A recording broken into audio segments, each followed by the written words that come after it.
pa distant.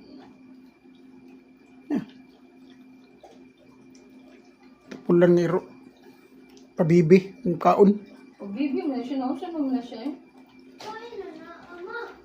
Pero uso, dili magtiko kaanan niya nga siya sa ilang sa lingkuranan. Kuwang bangko pa nga. Kuwang bangko parang barog. Kaya naginuin na nagpatagad na siya. Kuwang bangko mama. Kaya nagpatagad na mama. Para mo barog siya mama. Kaya pansin niya mama. Puro lang tayo puro lang bawa. Huwag kayo puro zip lang. May hagorn din. Always mo na siya, tihagor.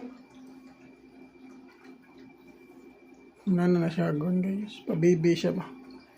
Need siya attention. Kailangan talaga na ganyan sweet yung pagbibigay ng pagkain sa kanya.